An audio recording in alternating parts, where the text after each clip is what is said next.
l'ONU. Si tous les gars du monde voulaient se donner la main, disait le poète Paul Fort.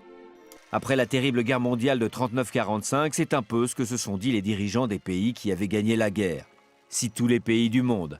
Ainsi est née l'ONU, l'Organisation des Nations Unies. Déjà, après la Première Guerre mondiale, qui avait été monstrueusement meurtrière, on avait dit plus jamais ça. Et les chefs d'État, victorieux, avaient tenté de créer une organisation qui s'appelait la Société des Nations. Mais ça n'avait pas marché. Dans cette organisation, incapable de prendre une décision, tout le monde se disputait. En 1945, l'ONU en a tiré les leçons. Le but était d'abord de créer un lieu où seraient réunis en permanence des représentants de tous les pays signataires de la Charte des Nations Unies.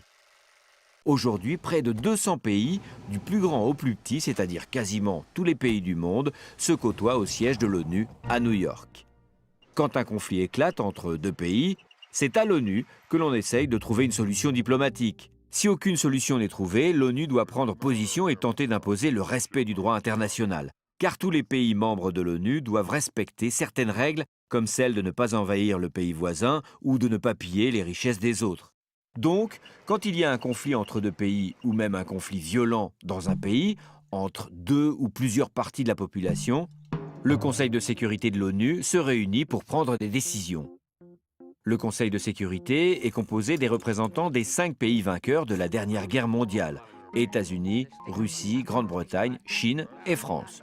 Ce sont les membres permanents, plus 10 pays qui représentent tous les continents. Ces 10 pays tournent tous les 2 ans. Les 15 membres du Conseil de sécurité votent des résolutions.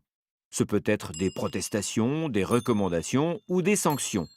L'ONU peut décider qu'on ne peut plus vendre d'armes ou de pétrole ou toute autre chose à un pays qui aurait violé la Charte des Nations Unies en envahissant son voisin ou en bombardant son peuple qui demandait plus de démocratie par exemple. L'ONU peut même décider de permettre à l'armée d'un pays d'intervenir sur le sol d'un autre pays. On dira qu'il a un mandat de l'ONU pour faire respecter le droit international. Une armée formée de soldats de plusieurs pays peut être dépêchée sur les lieux d'un conflit pour faire respecter les accords de cessez-le-feu.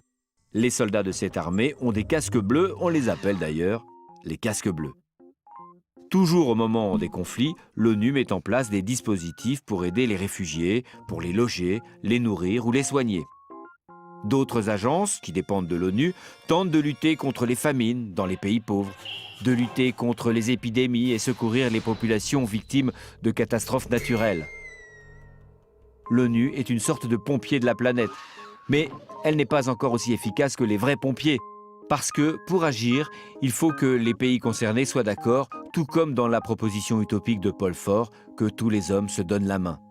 Pourtant, il faudra bien y arriver parce que les grands problèmes, le réchauffement de la planète par exemple, ne pourront se régler que par la gouvernance mondiale.